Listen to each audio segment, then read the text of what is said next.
ನ್ಯೂಸ್ವರ್ಗೆ ಮತ್ತೊಮ್ಮೆ ಸ್ವಾಗತ. ಮೊದಲ ಹಂತದಲ್ಲಿ ನಾವು ಸಾಕಷ್ಟು ಚರ್ಚೆ ಆಗಿದೆ. ಈಗ ಇಲ್ಲಿ ತನಕ ಎರಡನೇ ಹಂತದಲ್ಲಿ ನಾವು ಚರ್ಚೆ ಮಾಡುವಂಥದ್ದು ಯಾವ ರೀತಿ ಇದೆ ನಮ್ಮ ಪ್ರಜಾತಂತ್ರ ಅನ್ನುವಂಥದ್ದು. ಯಾಕಂದರೆ ಇಲ್ಲಿ ಮಂಗಳಮುಖಿಯರು ಕೂಡ ಚುನಾವಣೆ ನಿಲ್ತಾರೆ. ಅಂಗವಿಕಲ ಒಬ್ಬರು ಸಮಾಜದ ಅಂಗವಿಕಲತೆಯನ್ನು ಸರಿ ಮಾಡಲಿಕ್ಕೋಸ್ಕರ ಚುನಾವಣೆ ನಿಂತಿರುವಂಥದ್ದು. ವಿದ್ಯಾರ್ಥಿಯೊಬ್ಬ ರಕ್ಷಿತ್ ಅನ್ನೋ ಹೆಸರಿನ ವಿದ್ಯಾರ್ಥಿಯೊಬ್ಬ ಚುನಾವಣೆ ನಿಂತಿದ್ದಾರೆ.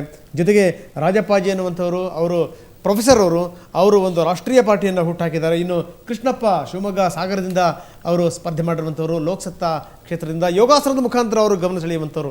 ಇವರೆಲ್ಲರೂ ಕೂಡ ಮುಂದಿನ ಹಂತದಲ್ಲಿ ನಮ್ಮ ಸ್ಟುಡಿಯೋದಲ್ಲಿರ್ತಾರೆ.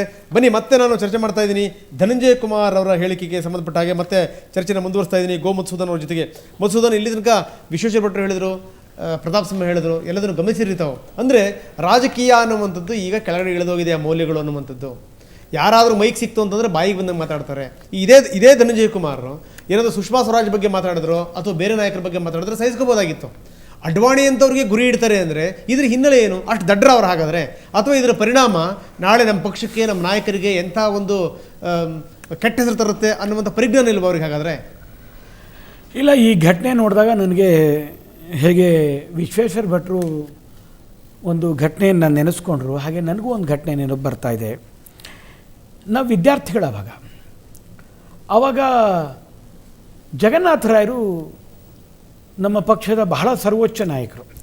ಜಗನ್ನಾಥರಾವ್ ಜೋಶಿ ಭಾಷಣ ಅಂತಂತಂದರೆ ಕಾಂಗ್ರೆಸ್ನವರು ಎಲ್ಲರೂ ಬಂದು ನಿಂತ್ಕೊಂಡು ಕೇಳ್ತಾ ಇದ್ದಂತಹ ದಿನಗಳಿದ್ದಂಥ ಕಾಲ ಅದು. ಅದೇನು 1 ಗಂಟೆ, 1 ಕಾಲು ಗಂಟೆ, 1.5 ಗಂಟೆ ಸಹಜ ಮಾತಾಡೋರು ಜನ. ಅವರು ಕಾಫಿ ಕುಡಿಯೋಕ್ಕೆ, ತಿಂಡಿ ತಿನ್ನೋಕ್ಕೂ ಸಹ ಹೋಗ್ತಾ ಇರಲಿಲ್ಲ, ಅಷ್ಟು ಚೆನ್ನಾಗಿ ಮಾತನಾಡ್ತಾ ಇದ್ದಂಥ ಭಾಷಣಕಾರರವರು. ಅವರು ಒಂದು ಮಾತನ್ನು ಹೇಳಿದ್ರು ಅವಾಗ, ರಾಜಕಾರಣ ಕೆಟ್ಟತ್ಲೆ ಇವತ್ತು ಎಲ್ಲ ರಾಜಕಾರಣ ಕಬಡ್ಡಿ ಆಗಿಬಿಟ್ಟದೆ.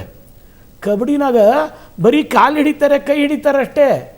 ಇಲ್ಲಿ ಚೆನ್ನಾವು ಹಿಡ್ಕೊಂಡು ಎಳಿತಾರೆ, ರೌಕಿ ಹಿಡ್ಕೊಂಡು ಎಳಿತಾರೆ, ಕೈ ಕಾಲು ಹಿಡಿಯೋರೇ ಅಲ್ರಿ ಇವರೆಲ್ಲ ಚೆನ್ನಾಗಿ ಎಳಿಲಿಕ್ಕೆ ಹತ್ತಾರೆ ಅಂತ ಅನ್ನೋ ಮಾತನ್ನ ಹೇಳಿದ್ರು ಅವರು. ಅಂದರೆ ಕಬಡ್ಡಿ ಆಟದಲ್ಲಿ ಕೈಕಾಲು ಹಿಡೀರಪ್ಪ ಅಂತಂತಂದರೆ ಬಟ್ಟೆ ಎಳೆಯುವಂಥ ಸ್ಥಿತಿಗೆ ರಾಜಕಾರಣ ಬಂದಿದೆ ಅಂತ ಅನ್ನೋ ಮಾತನ್ನು ಬಹಳ ವಿಷಾದದಿಂದ ಹೇಳಿದ್ರು ಅವರು ಅವತ್ತು.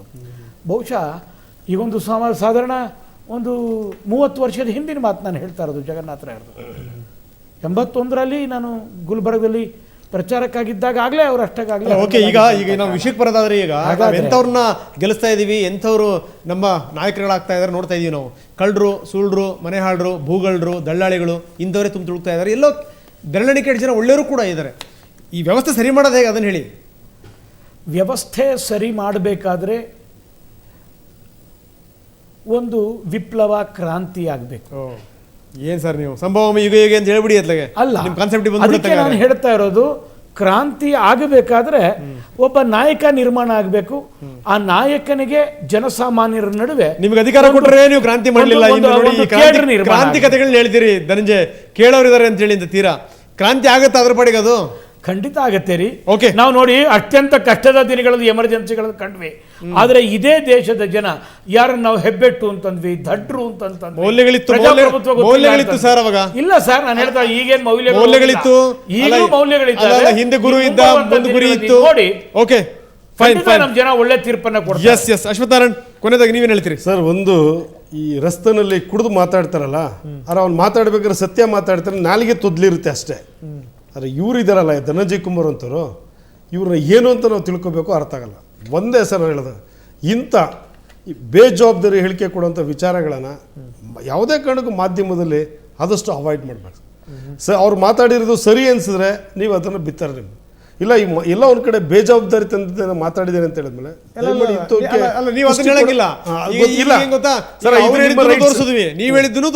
ಇದು ನಿಮ್ಮ ರೈಟ್ಸ್ ಅಲ್ಲ. ನಾಯಕರುಗಳ ಹಣೆ ಬರಹ ಏನು ಅಂತ ಹೇಳಿ ನಾವು ಅದನ್ನ ತೋರಿಸ್ತೀವಿ, ಜನಗಳಿಗೆ ಅರ್ಥ ಮಾಡ್ಕೋತಾರೆ ಅಂತ ಅವ್ರ ಯೋಗ್ಯತೆ ಇಲ್ಲ. ಆದ್ರೆ ಇಲ್ಲ ಒಂದ್ ಕಡೆ ಅದ್ವಾನಿ ಅವರು, ಇವಾಗ ನಾನು ಮನಮೋಹನ್ ಸಿಂಗ್ ಅವ್ರ ಬಗ್ಗೆ ಮಾತಾಡ್ಲಿಕ್ಕೆ ಆಗ್ತದೆ ಸರ್. ಕಾಂಗ್ರೆಸ್ ಇರ್ಬೋದು, ನಾನು ಬಿಜೆಪಿ ಇರ್ಬೋದು, ನಾನು ಮಾತಾಡಬೇಕಾದ್ರೆ ಒಂದು ವ್ಯಕ್ತಿತ್ವನು ಯೋಚನೆ ಮಾಡಬೇಕಲ್ಲ. ಅಂದ್ರೆ ನಿಮ್ಮ ಆಗ್ರಹ ಮುಂದುವರಿಯುತ್ತೆ, ಅವ್ರ ಪಕ್ಷದಲ್ಲಿ ಇಟ್ಕೋಬೇಡಿ ಅಂತ ಅನ್ನುವಂಥ ಆಗ್ರಹ 100%. ಯಡಿಯೂರಪ್ಪನವ್ರು ಮಾತಾಡಿದ್ದು ಅವ್ರು ಒಪ್ಕೊಂಡಿದ್ದಾರೆ, ಅವರ ಪಕ್ಷದಿಂದ ಹೊರಗಡೆ ಆಗ್ತದೆ. ಎಸ್ ಪ್ರತಾಪ್ ಸಿಂಹ, ಕೊನೆಯದಾಗಿ ಅಲ್ಲ, ನೀವೇ ಹೇಳಿದ್ರಿ ಅವಾಗ LKE ಅಂತ ಹೇಳಿ. ಜೈನ್ ಹವಾಲಾ ಡೈರಿನಲ್ಲಿ LKEನ ಒಂದು ಇನಿಷಿಯಲ್ ಇದ್ದಿದ್ದಕ್ಕೋಸ್ಕರ ಅವರು ಪಾರ್ಲಿಮೆಂಟ್ರಿ ಸ್ಥಾನಕ್ಕೆ ರಿಸೈನ್ ಮಾಡಿ ನಾನು ದೋಷಮುಕ್ತನಾಗುವವರೆಗೂ ನಾನು ರಾಜಕಾರಣ ಕಾಲಿಡಲ್ಲ ಅಂತ ಹೇಳಿ ಬಂದಂಥ ವ್ಯಕ್ತಿ ಅಡ್ವಾಣಿ. ಇದೇ ಅಡ್ವಾಣಿಯವ್ರ ಬಗ್ಗೆ ಈ ಒಂದು 3-4 ವರ್ಷದ ಹಿಂದೆ ಏನಾಯಿತು ಅಂತಂದರೆ ಅವ್ರ ಮಗ ಜಯಂತ್ದು ಮೊದಲನೇ ಹೆಂಡತಿ ಗೌರಿ ಸಬರ್ವಾಲ್ ಅಂತ ಆಕೆ ಬ್ರಿಟನ್ನಲ್ಲಿ ಇದ್ದರು. ಅವ್ರು ಇದ್ದಕ್ಕಿದ್ದಾಗಿ ಬಂದು ಡೆಲ್ಲಿ ಪ್ರೆಸ್ ಕ್ಲಬ್ನಲ್ಲಿ ಬಂದು ಅಡ್ವಾಣಿಯವರು ನನಗೆ ಇಲ್ ಟ್ರೀಟ್ ಮಾಡಿದರು ಹಾಗೆ ಹೀಗೆ ಅಂತೇಳಿ ಡಿವೋರ್ಸ್ ಎಲ್ಲ ಆದ ನಂತರ ಬಂದು ಆರೋಪ ಮಾಡಿಬಿಟ್ರು. ಇಡೀ ನ್ಯಾಷನಲ್ ಮೀಡಿಯಾ ಅಲ್ಲಿತ್ತು. ಆದರೆ ಯಾರೂ ಕೂಡ ಆಕೆ ಹೇಳಿಕೆಯನ್ನು ಸೀರಿಯಸ್ ಆಗಿ ತಗೊಳ್ಳೇ ಇಲ್ಲ. ಆಕೆ ಸುಳ್ಳು ಹೇಳ್ತಿದ್ದಾಳೆ ಅನ್ನೋ ಭಾವನೆ ಅಂತ ನೋಡಿದರು. ಇದು ಅಡ್ವಾಣಿ ಅವರ ಸ್ಟೇಚೂರನ್ನು ತೋರಿಸ್ತದೆ. ಅವ್ರನ್ನ ನೀವು ಅವ್ರಿಗೆ ಬೇಕಾದರೆ ಅವರೆಲ್ಲ ಅವ್ರದ್ದೊಂದು ಚೇಲ ಗುಂಪು ಕಟ್ಕೊಂಡಿದ್ದಾರೆ, ಹಾಗೆ ಹೀಗೆ ಅವರಿಗೆ ಆಂಬಿಷನ್ ಇದೆ, ಈ ರೀತಿದಲ್ಲಿ ನೀವು ಇಟ್ಕೊಂಡ್ಬಿಟ್ಟು ಅವ್ರನ್ನ ಟೀಕೆ ಮಾಡ್ಬೋದು. ಆದರೆ ಅವರ ಒಂದು ಪ್ರಾಮಾಣಿಕತೆ ಬಗ್ಗೆ, ಅವರಿಗೆ ಈ ದೇಶದ ಬಗ್ಗೆ ಇರೋ ಕಾಳಜಿಯ ಬಗ್ಗೆ, ಅವರ ಸಮಗ್ರತೆ ಬಗ್ಗೆ ಪ್ರಶ್ನೆ ಮಾಡಲಿಕ್ಕೆ ಬಹುಶಃ ಯಾರಿಗೂ ಸಾಧ್ಯ ಇಲ್ಲ. ಎಸ್ ವಿಶ್ವೇಶ್ವರ ಕೊನೆಯದಾಗಿ ಏನಂತೀರಿ? ವ್ಯಕ್ತಿತ್ವದ ಮೇಲೆ ಕಲ್ಲೆಸೆಯುವಂಥದ್ದು ಬಹಳ ಸುಲಭ, ಅದನ್ನು ಸರಿ ಮಾಡ್ಕೊಳ್ಳುವಂಥದ್ದು ಬಹಳ ಕಷ್ಟ ಅನ್ನುವಂಥದ್ದು. ರಂಗನಾಥ್, ಇವತ್ತು ನಿನ್ನೆಯಿಂದ ಸ್ಟಾರ್ಟ್ ಆಗಿದೆ ಚುನಾವಣೆಯ ಬಿಸಿ. ನಿನ್ನೆಯಿಂದ ಸ್ಟಾರ್ಟ್ ಆಗಿದೆ.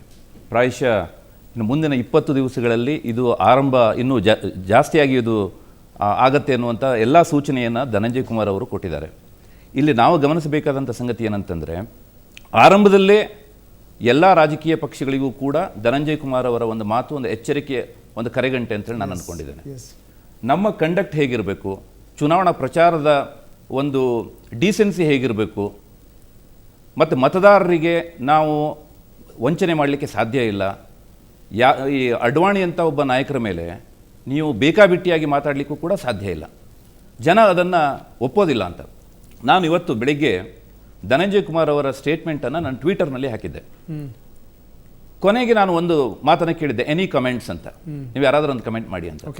ಸುಮಾರು ಒಂದು 100-150ಕ್ಕೂ ಜಾಸ್ತಿ ಜನ ಕಮೆಂಟ್ ಮಾಡಿದ್ದಾರೆ. ಏನಂತಂದರೆ, ಧನಂಜಯ್ ಕುಮಾರ್ ಅವರ ಹೇಳಿಕೆಯನ್ನು ಪುರಸ್ಕರಿಸುವಂಥ, ಬೆಂಬಲಿಸುವಂಥ ಒಂದೇ ಒಂದು ಟ್ವೀಟ್ ಕೂಡ ಬಂದಿಲ್ಲ.